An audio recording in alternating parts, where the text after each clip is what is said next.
morning, everybody, and welcome back to the Bartley Broadcast.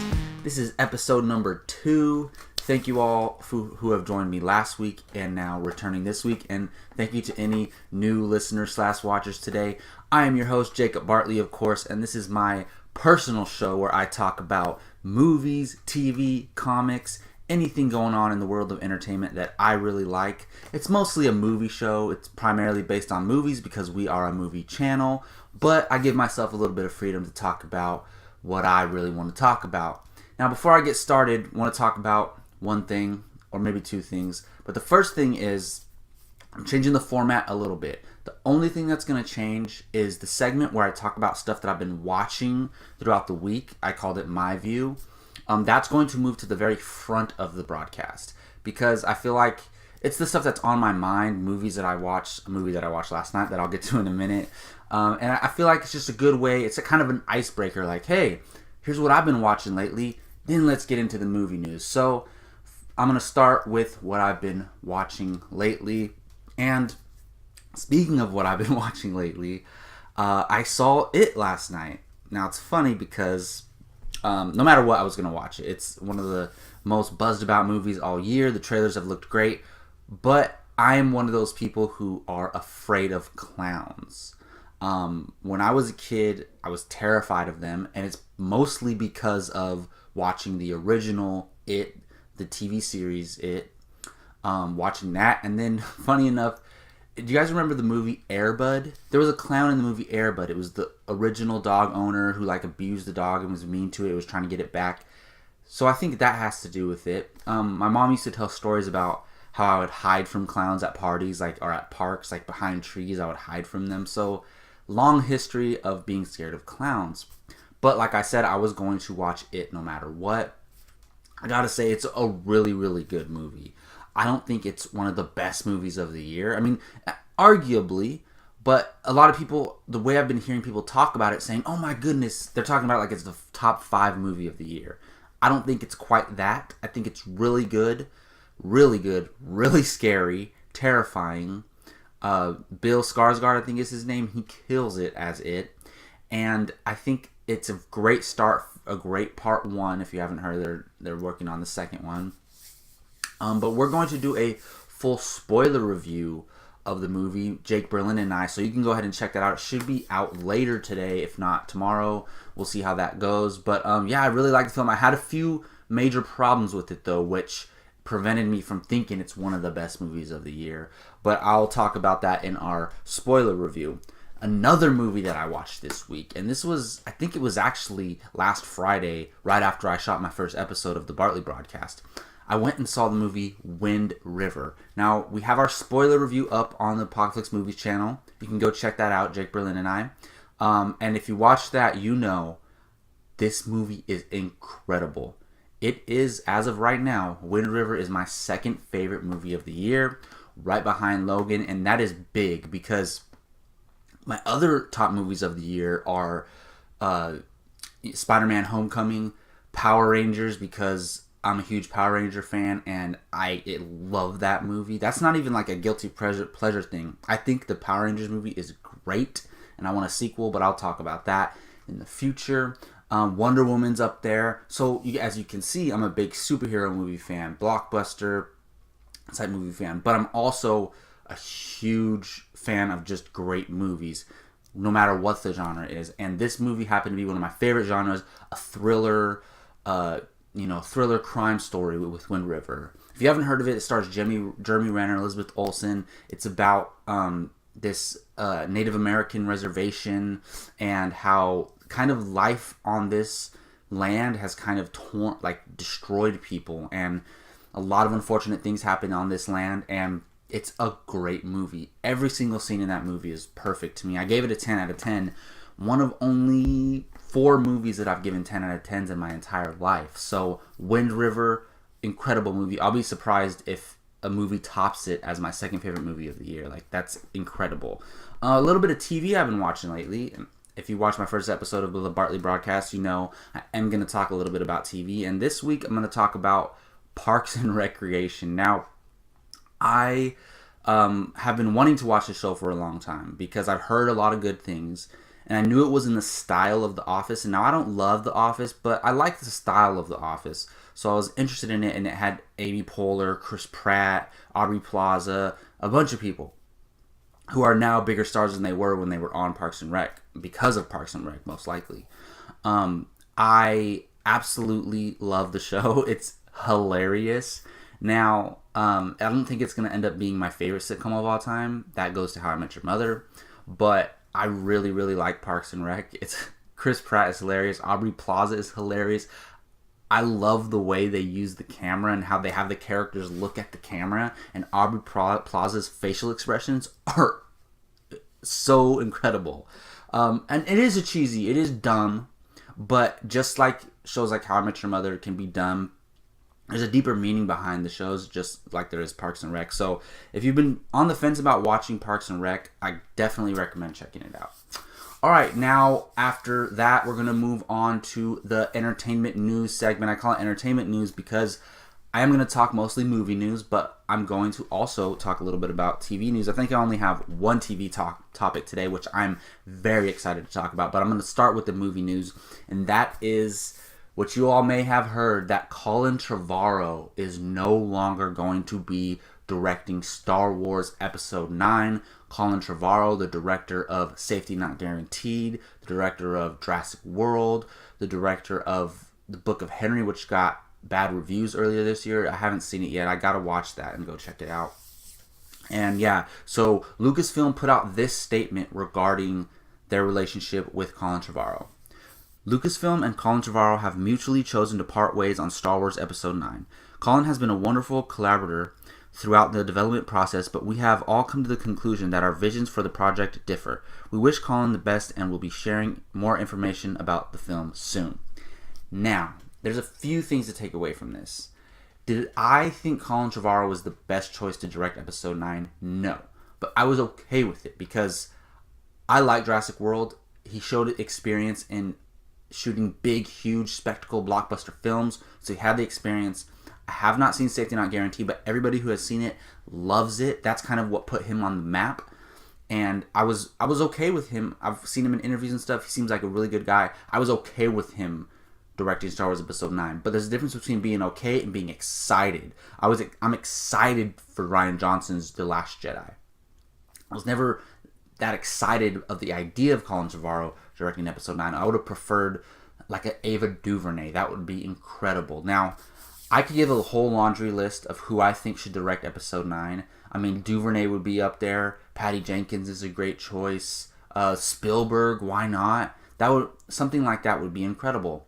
But my money is on Rian Johnson coming back to direct Star Wars Episode 9 after Star Wars Episode 8.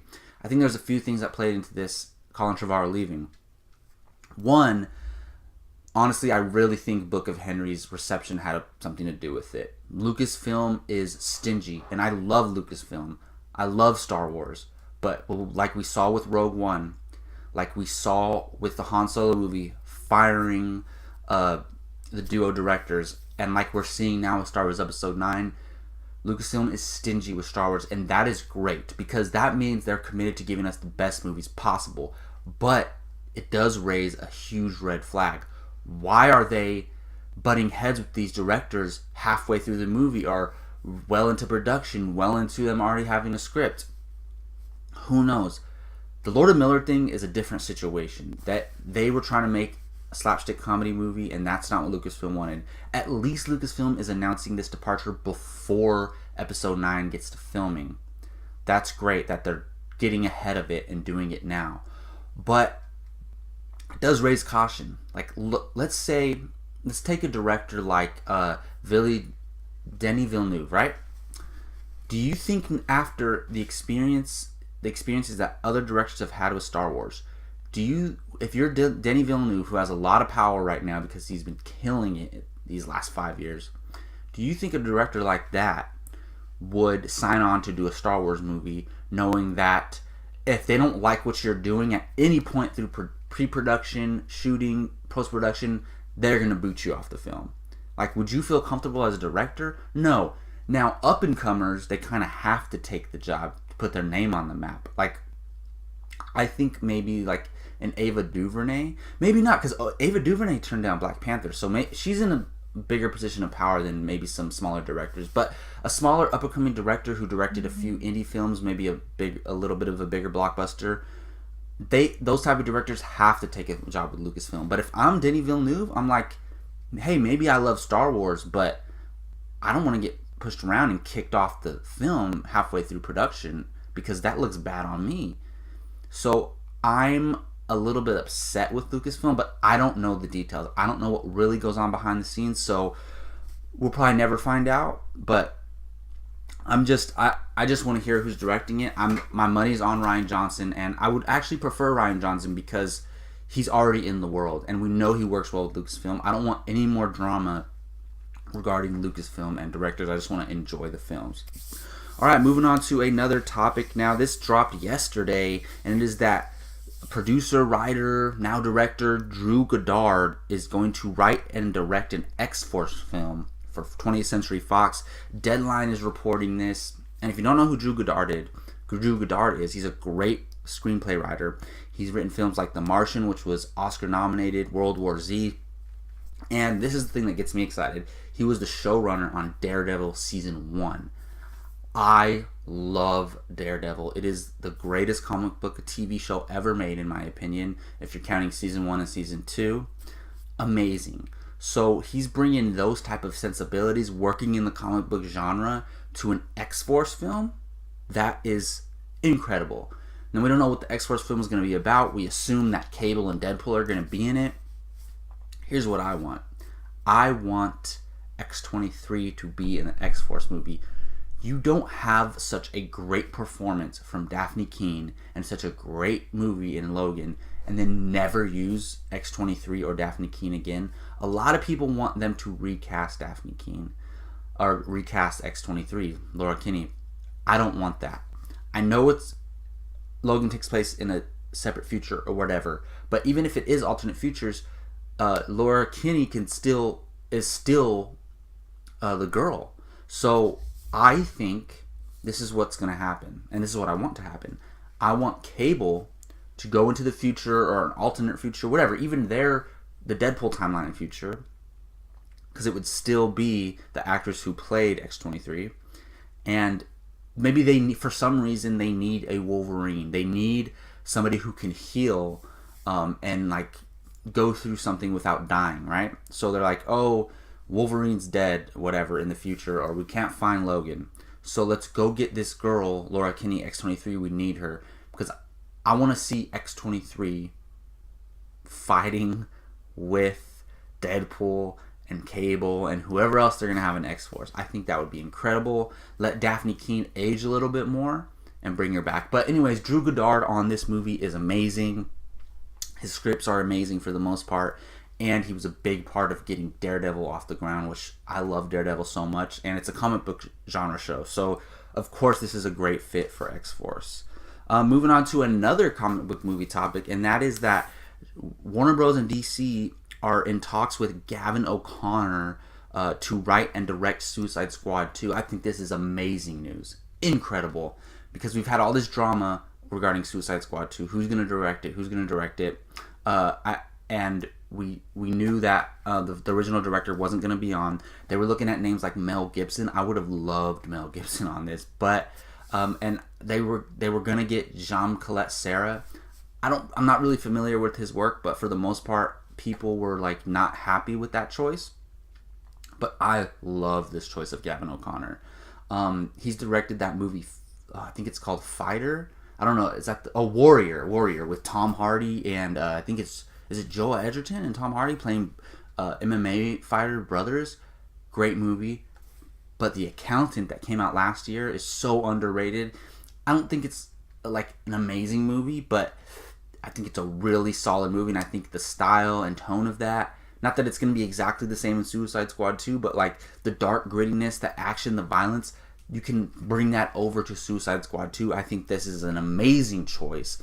Warner Bros. Is doing great things, getting creators like Patty Jenkins, Joss Whedon, and now Gavin O'Connor and James Wan, like in working on these DCEU properties. The DCEU, if they can just get it together and stay consistent and let these creators create stuff and not get in their way too much, the DCEU is in great hands. I love this choice of Gavin O'Connor if it actually becomes true.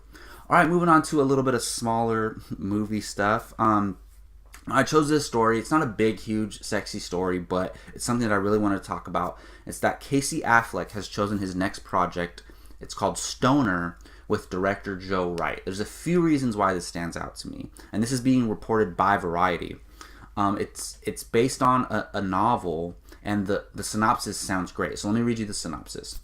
The 1965 novel revolves around a dirt-poor Missouri boy whose life in the first half of the 20th century finds him embracing a scholar's life, marrying into a proper family, becoming estranged from his own family, finding new love, and encountering scandal.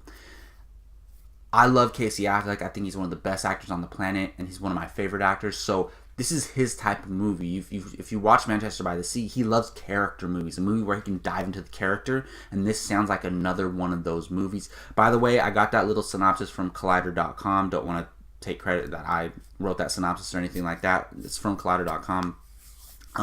But a few things are really cool about this is that Joe Wright is directing. I just watched the movie Atonement. I think it was last year or earlier this year. I watched Atonement with James McAvoy, Keira Knightley, based on a novel as well.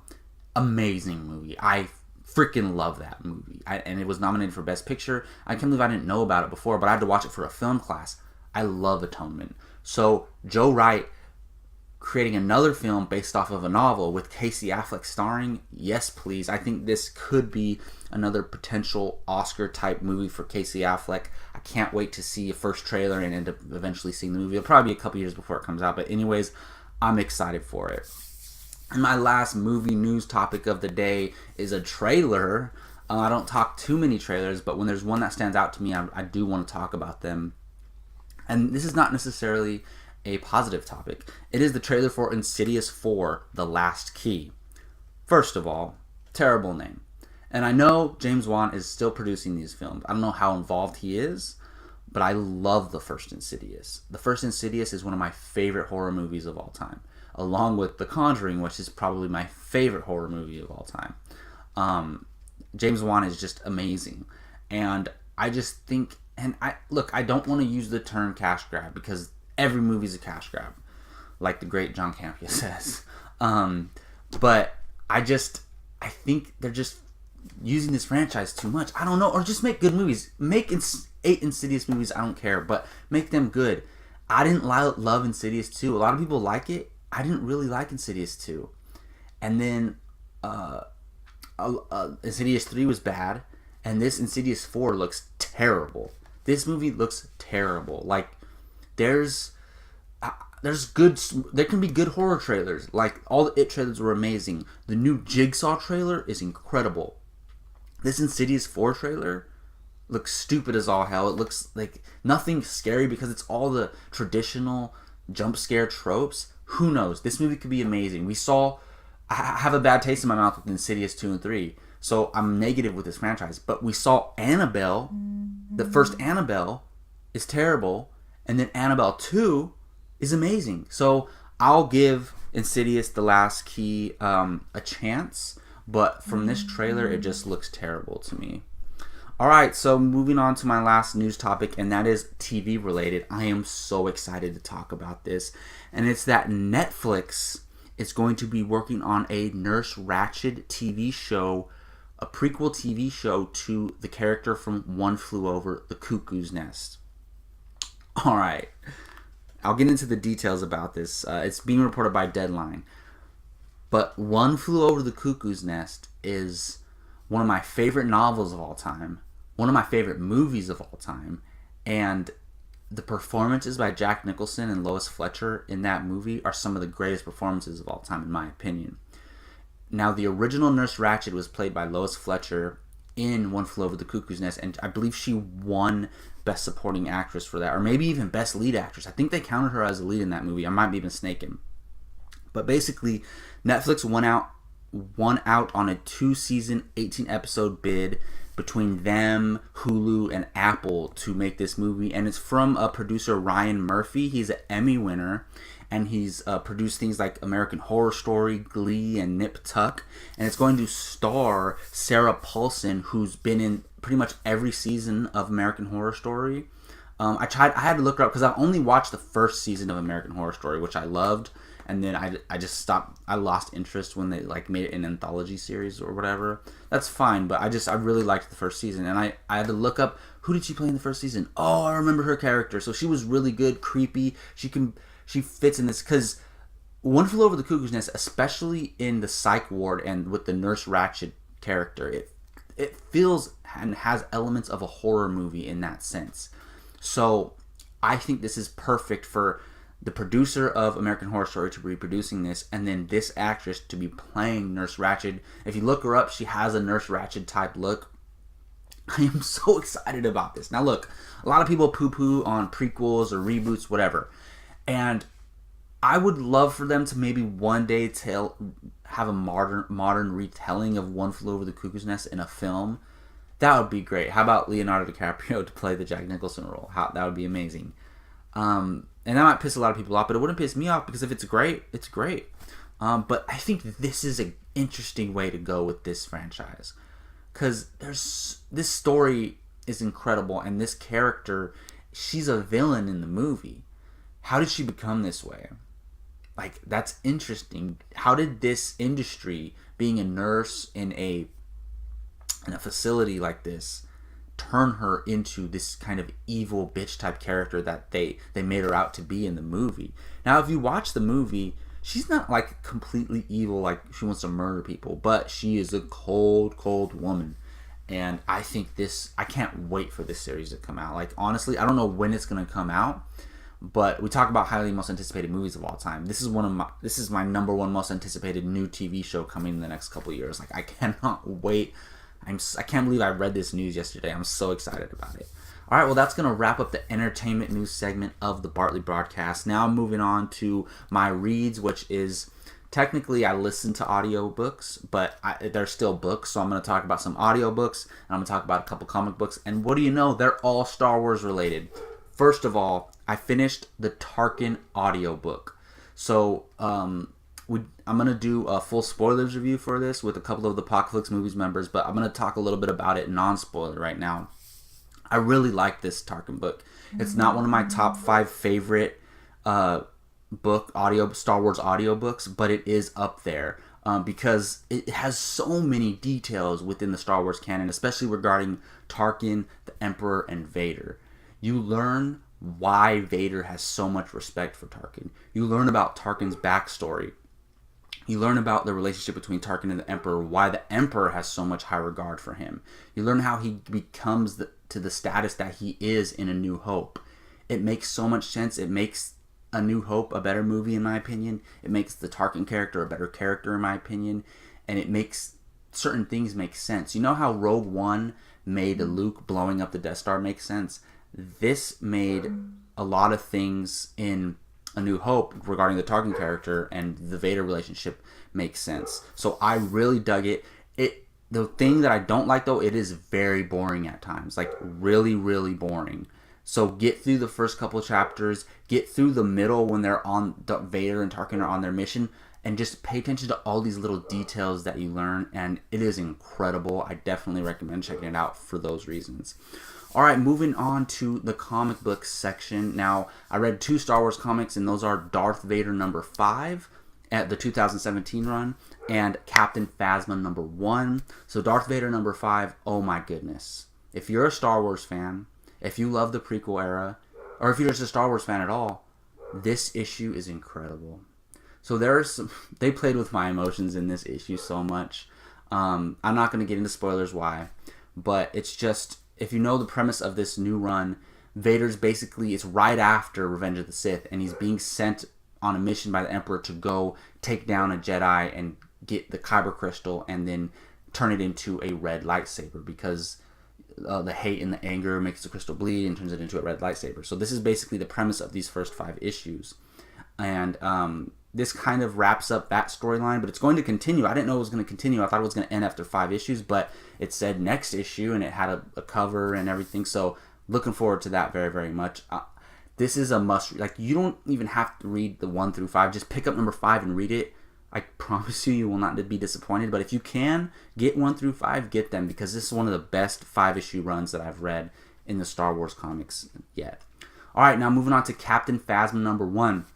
Now, this is significant, and we're going to do a spoiler review of this. I believe Jake Berlin's going to do the spoiler review for this Captain Phasma for a Canon Connection episode of ours. And I'm going to do Darth Vader's spoiler review, so look out for those.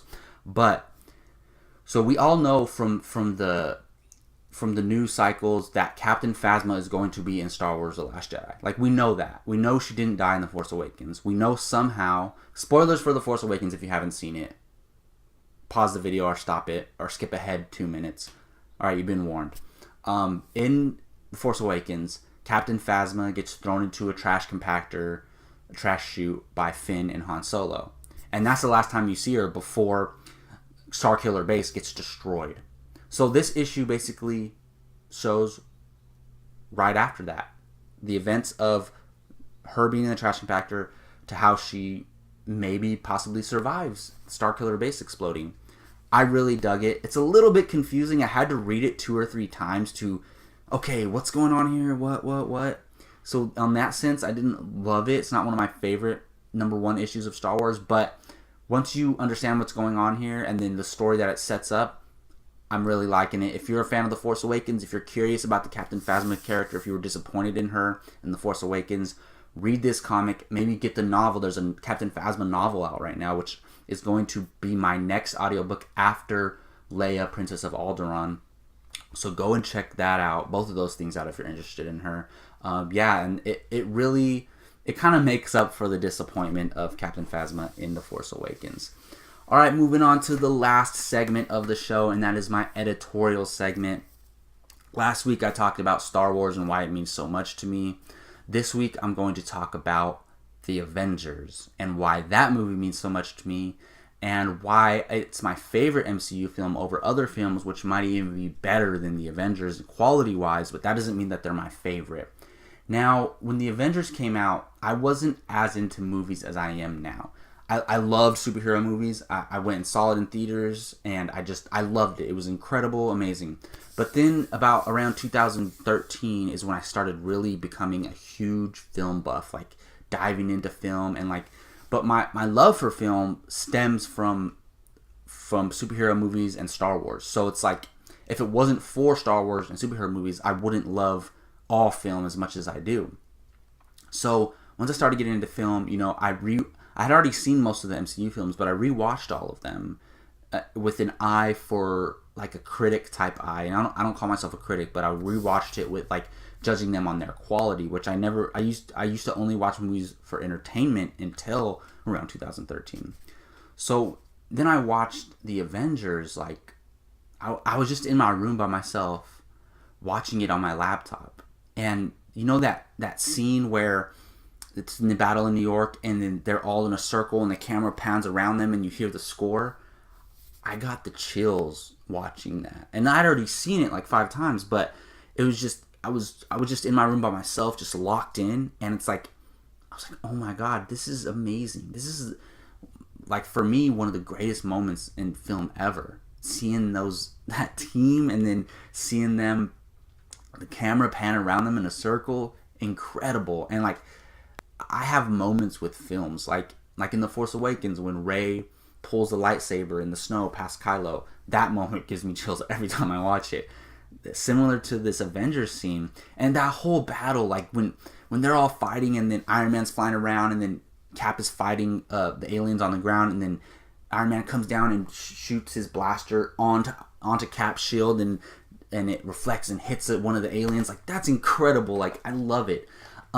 It's my favorite MCU film. It's one of my favorite movies of all time. I think it's ranked number 2 right now. But I don't necessarily think it's the best MCU film. Like, that favorite and best are different. So a lot of people will be like, how do you like Avengers more than Winter Soldier or more than Civil War? It's up for debate that Winter Soldier and Civil War are better than the Avengers. I think for sure Civil War is. I have to think about it with Winter Soldier. I'm not as high on Winter Soldier as everybody else is, but a lot of people love that movie. But I think Avengers, the Avengers is in the top 5 of the MCU films, but it just happens to be my favorite. I think maybe like Civil War might be better. Like I said, Winter Soldier has a shot at being better. The first Guardians of the Galaxy might be better than the Avengers, but nothing's ever going to replace that first time you saw all those characters on screen together. All right, well, that's going to do it for the whole entire Bartley broadcast for this week, episode number 2.